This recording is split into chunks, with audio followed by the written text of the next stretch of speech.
Opa, vamos lá.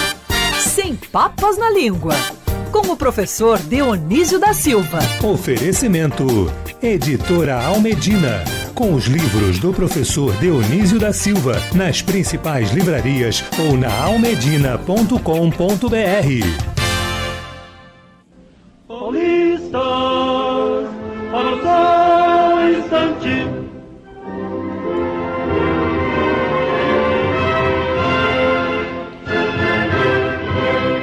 Dos teus 4 séculos, antes da terra sem fronteiras, o teu São Paulo das bandeiras.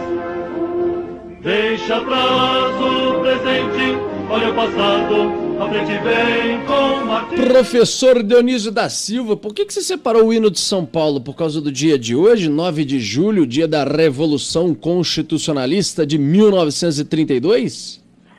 Bom dia, meu querido Rodolfo. Nós temos papo aqui para uma semana, porque ontem, graças ao Internacional de Porto Alegre, vocês venceram o Flamengo, não é? Foi e depois, mas é assunto para outra conversa. Por causa do Odair Hellmann, o técnico? E o Muriel, não é? Ah, e o Muriel, goleiro. Obrigado, então, professor. Odair Hellmann. O Odair Hellmann jogou no Fluminense. Jogou também no verdade, Fluminense. bem lembrado, Andreasa. Bom dia, Andreasa. Bom dia, querida Ágata. Eu falei para a Francine falou, eu vou prender o senhor na linha, professor. Eu falei, eu não peço habeas corpus. Na Band News eu não peço habeas corpus. Me recuso a pedir habeas corpus. Professor, o hino foi por causa disso, do dia de hoje? Foi sim, Rodolfo, porque o hino é muito bonito de letra. A letra é do Guilherme de Almeida, poeta, muito bom poeta, mas a música eu não gosto, isso fica para os paulistas, né? A música aí é para os paulistas. Agora, o 9 de julho é uma coisa curiosa, Rodolfo, porque é nome de avenida e de rua Brasil afora, não é?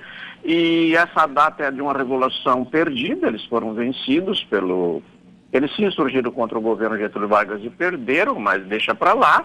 E eles celebram essa derrota e é tão marcante esta luta que é nome de avenidas e ruas e praças 9 de julho, Brasil afora, né? É verdade. Professor, não foi só em São Paulo, né? Mato Grosso do Sul também, Rio Grande do Sul foi a tentativa aí, um movimento armado para tentar derrubar o governo provisório de Getúlio Vargas com insucesso, como você disse, sem conseguir êxito. Professor, você separou aqui 2 palavras para o nosso dia de hoje para trazer o significado: zero e algoritmo. Vamos começar então por zero, professor, que nunca é a sua nota, jamais. A sua é nota 10 sempre. Não, Rodolfo, eu era muito ruim em algumas disciplinas. Por exemplo, desenho eu só tirava 5, porque para passar... 6, aliás, tirava 6 porque para passar tinha que tirar 6. Porque eu tirava sempre 0. Eu sou um péssimo desenhista. Mas olha, a gente sempre é bom numa coisa e é imprestável em outra. Tem essas coisas, né? Tem que ver as afinidades. Mas, Rodolfo, eu queria lembrar então que o zero é uma palavra que demorou a chegar ao Ocidente, não só a palavra zero, que para o português veio do nome de um vento, veio do latim zephyrum, que é o mesmo do vento zéfiro, porque é o conjunto vazio que os indianos já conheciam desde os primeiros séculos, no século VII, século VIII, já era conhecido esse conceito dos indianos, dos hindus, né? E nós não, você pode ver que a gente usou o algarismo romano, né? Sempre, até a chegada do zero, que ele chega só no século XIV para nós e demorou a se espalhar. Bom, mas ele tem esse nome por causa do vento, este vento zéfiro. E daí foi reduzido, ficou zerro no francês, mas daí o Fibonacci, aqui concluo essa primeira palavra, um cientista italiano chamado Fibonacci, ele designou esse conjunto por cifre, que é como ele entendeu, não é?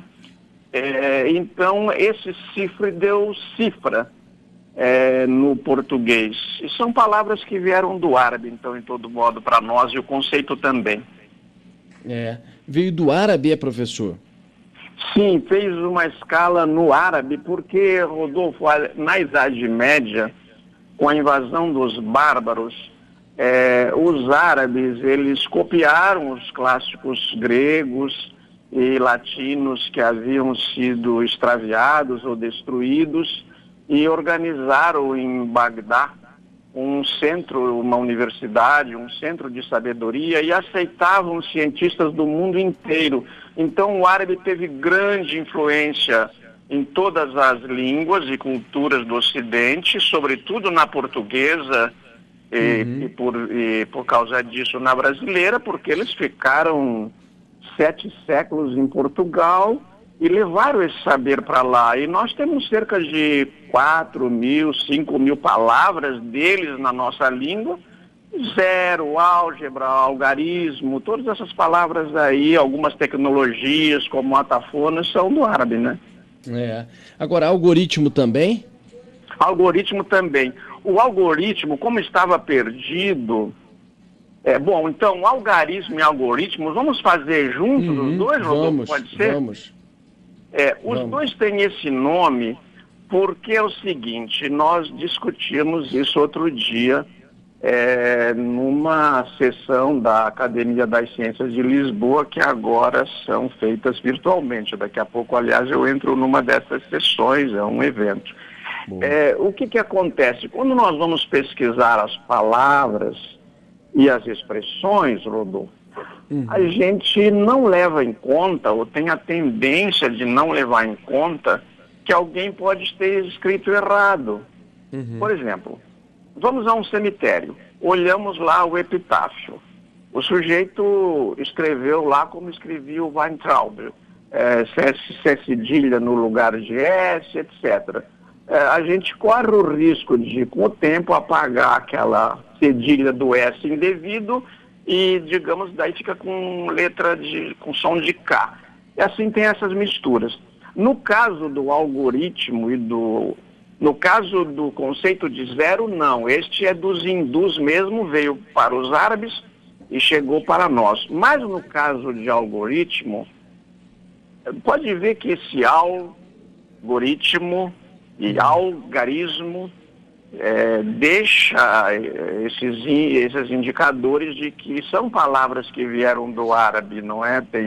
É um indício, este começo, porque o al é artigo no árabe. Sim. Então vamos, o sujeito que trouxe, o cientista que trouxe, que divulgou muito isso, ele era de uma localidade hoje no Uzbequistão, ou talvez na Turquia, não se sabe direito, ou no Iraque, porque essas fronteiras foram os europeus que foram fixando ali, mediante várias guerras, mas ele era de uma localidade chamada Carisme, que era pronunciado Carisme ou Garisme.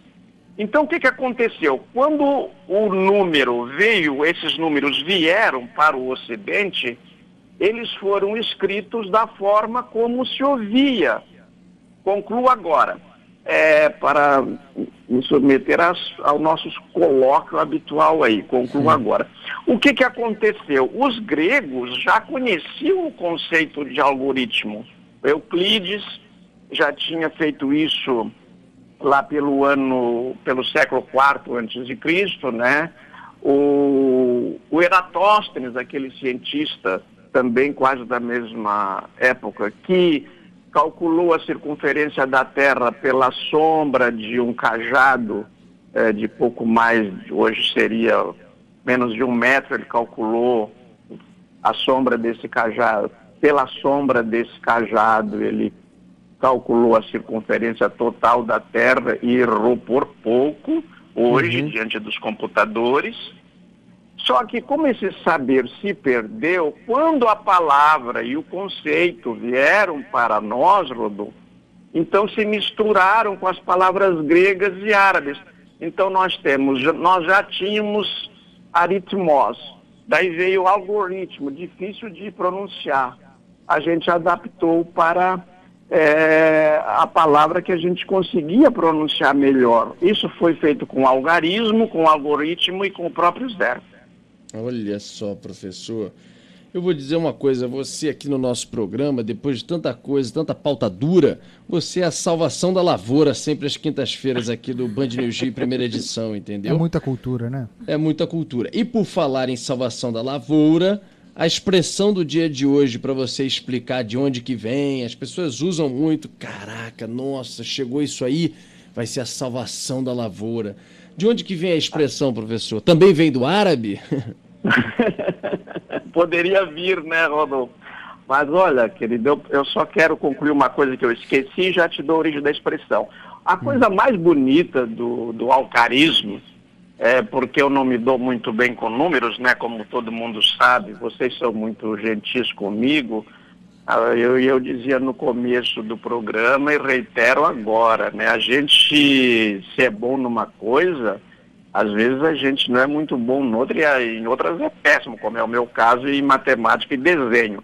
Mas eu quero dizer o seguinte, então, a coisa mais linda que eu acho do alcarismo, não do sábio alcarismo, que foi conhecido assim, o nome dele era Ben Musa Alcarismo, é um nome muito comprido, ele era o seguinte, ele dizia o seguinte, bom, se um homem é bom e justo, ele vale 1.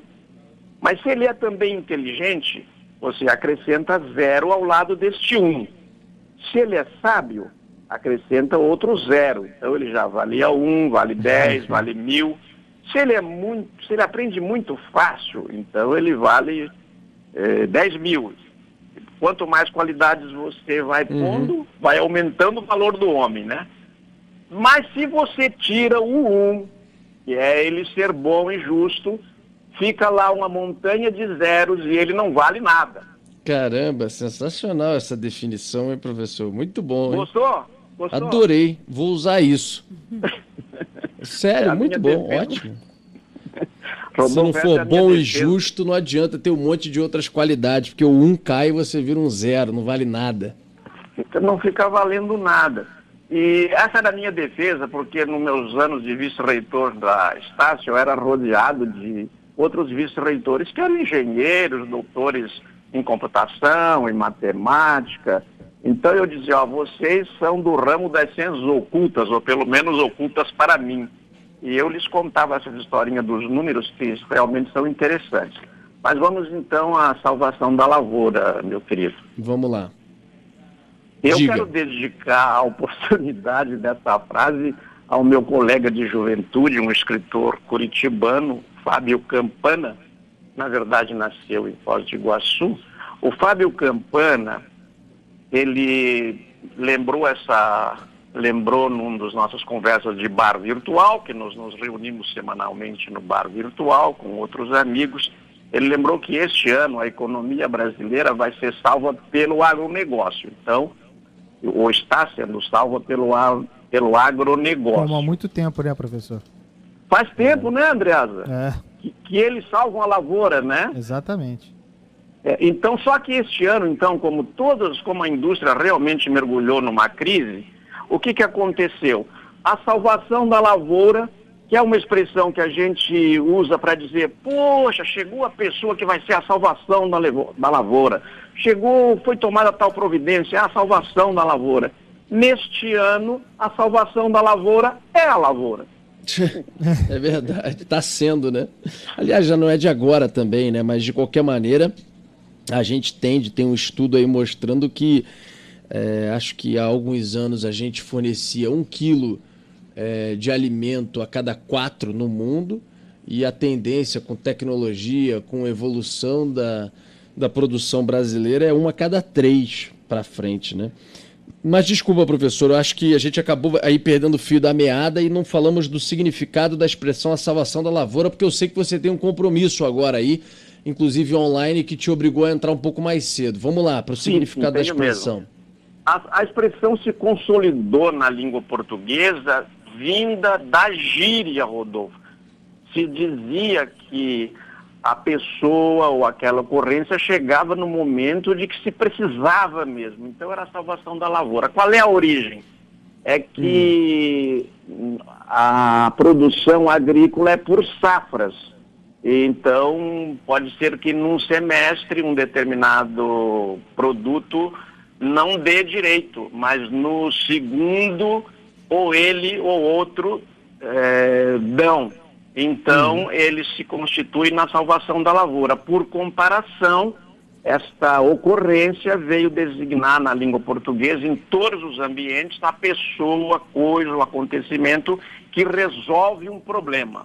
Por exemplo, Rodolfo, eu estou com notícias tão boas hoje que eu estou assim lamentando não poder me alongar mais. Olha, hoje a salvação da lavoura no teatro para mim vai ser o seguinte: o Paulo Betti vai se apresentar aqui em casa às 17 horas, porque eu comprei o ingresso por apenas R$10 lá no site, né? E aquela peça é linda, a autobiografia, ele escreveu, dirigiu, foi ator. Então, a salvação da lavoura para o pessoal do teatro está sendo virtual, né, Rodolfo? Rádio, televisão. Cada um na tua casa, né? Mas vai ter exclusivo. Exclusivo para você em casa. Isso. É isso. Professor, então, só amarrando, então, salvação da lavoura, você estava falando que tem esse significado. Amarra pra gente o finzinho aí pra gente poder se despedir. Ô, Agatha, nada como ter um editor, né? Tá vendo? Tem editor, tem o nosso Boechat que ainda entra hoje, que a gente vai colocar um lembrete dele, já são 11h02, a Agatha tá aqui mandando mensagem que tem um monte de break para pagar. Dionísio tem um online, uma participação de um online internacional com a Academia de Lisboa. Então vai, professor, finaliza, senão vão cortar minha cabeça aqui. Tá. Então, por fim, a salvação da lavoura nesse programa aqui foi a voz do Rodolfo que fez o Dionísio resumir-se e dar no pé. Muito obrigado, Rodolfo, Andreasa, Francine, Agatha. Eu agora, então, entro em cadeia internacional na Academia das Ciências de Lisboa, cuja bancada brasileira integro com muito orgulho. Sem Dá para acompanhar? Com orgulho. Oi? Dá para acompanhar, professor? Alguém que quiser acompanhar ou é fechado? Tem uma senha, mas se alguém quiser, eu acho que pode assistir. Tenho a impressão que pode assistir. Vou ver Se puder, checa aí, manda pra Agatha que a gente bota no nosso site. Quem sabe alguém possa ir. Poxa, imagina que programão você agora, quem puder, claro, acompanhar uma reunião com pessoas ilustres como Dionísio da Silva, uma reunião internacional a partir de agora. Um abraço, professor, um encontro. Tchau, tchau, até semana que vem. Até semana que vem. Tchau, tchau, Rodolfo. Beijo. Obrigado. Beijo, professor. Beijo, Ada.